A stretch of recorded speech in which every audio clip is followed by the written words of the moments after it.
আমাদের তো জবাবদিহিতা সংস্কৃতি সরকারের ভেতর থেকে তৈরি হয়েছে।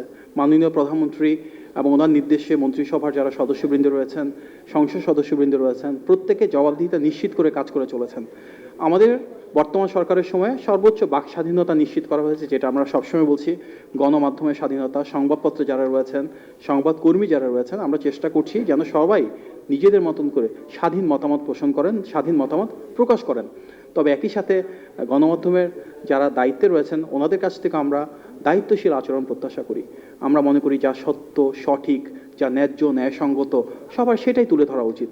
একজন মানুষ বক্তব্য দেন হয়তো 10 মিনিট, যিনি ভিডিওটা আপলোড করবেন অ্যাজ আ জার্নালিস্ট, এটা কিন্তু ওনার নিজের সিদ্ধান্ত। 10 মিনিটের ভিতর উনি কোন 10 সেকেন্ড, 20 সেকেন্ড বা আধা মিনিটটাকে পিক করবেন। এই জায়গাটাতে যদি সবাই দায়িত্বশীল থাকি, সবাই ইতিবাচকভাবে কাজ করি, তাহলে আমার মনে হয় আপনি যে সমস্যাটা বলছেন তার অনেকটাই সমাধান হবে। আজকেও কিন্তু আমাদের একটা লম্বা প্রেস কনফারেন্স হলো, এখান থেকে চাইলে যে কেউ আধা মিনিট পিক করতে পারেন, এটা আপনাদের সিদ্ধান্ত। এখন কোন আধা মিনিট আপনারা করবেন, সেটা কি গঠনমূলক এবং ইতিবাচক হবে, নাকি সেখানে হয়তো একটু ডিফারেন্ট কিছু আসবে, এই সিদ্ধান্ত তো আপনাদের। আমরা গণতান্ত্রিক রাষ্ট্র ব্যবস্থায় চাই একদিকে যেমন সর্বোচ্চ বাক স্বাধীনতা নিশ্চিত করতে, একই সাথে আমাদের প্রত্যাশা আমরা প্রত্যেকে রাজনৈতিক স্টেক হোল্ডার হিসেবে, একজন রাজনৈতিক কর্মী হিসেবে আমাদের যেমন সংবেদনশীলতা, দায়িত্বশীলতা প্রয়োজন, সাংবাদিক ভাই বোনেরও দায়িত্বশীলতা প্রয়োজন, প্রতিটি সমাজের শ্রেণীর এবং প্রতিটি পেশার মানুষেরও আরও বেশি দায়িত্বশীল আচরণ করতে হবে। কারণ এখন সোশ্যাল মিডিয়ার সময় অনেক জায়গায় কিন্তু চরিত্র হনন হচ্ছে, ভাইরাল হওয়ার জন্য অনেকে অনেক কথা বলছেন। বাট আমার মনে হয় আমাদের সবার দায়িত্ব রাষ্ট্রযন্ত্রের অংশ হিসেবে আমরা কোনটা ভাইরাল করবো সেটা না, কোনটা সঠিক সেটা উপস্থাপন করা উচিত।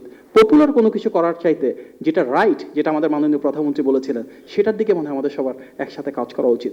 এবং আমরা দেখেছি ফ্যাসিবাদের পতনের পর আপনারা গণমাধ্যমে যারা রয়েছেন, সাংবাদিকবৃন্দ, ক্যামেরাম্যানবৃন্দ, আপনারা সবাই চেষ্টা করেছেন যা সত্য, যা সঠিক সেটাকে তুলে ধরবার জন্য। শতভাগ হয়তো সম্ভব হয়নি, কোথাও কোথাও ত্রুটি বিচ্যুতি রয়েছে, বাট সামগ্রিকভাবে আমরা এখানে যারা রয়েছে আমরা তো সবাই প্রো ডেমোক্রেসিক মানুষ, আমরা সবাই গণতান্ত্রিক মূল্যবোধকে ধারণ করি। সুতরাং গণতান্ত্রিক মূল্যবোধে অবশ্যই আমাদের জনগণের যে আকাঙ্ক্ষা সেটাকে সামনে নিয়ে আগাতে হবে।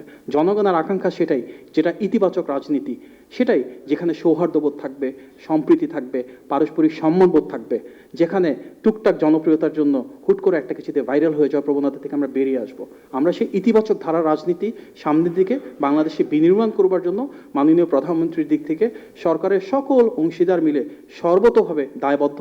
এবং আমরা বিশ্বাস করি আপনি যে উদাহরণটার কথা বললেন, এটাকে একপাশে রেখে আপনাদেরও যারা কলিগস রয়েছেন আমরা সবাই মিলে ইতিবাচক এবং একটা সহানুভূতিশীল সৌহার্দ্যপূর্ণ রাজনৈতিক সংস্কৃতি একসাথে প্রতিষ্ঠা করি। আপনার সবাইকে ধন্যবাদ। আসসালামু আলাইকুম।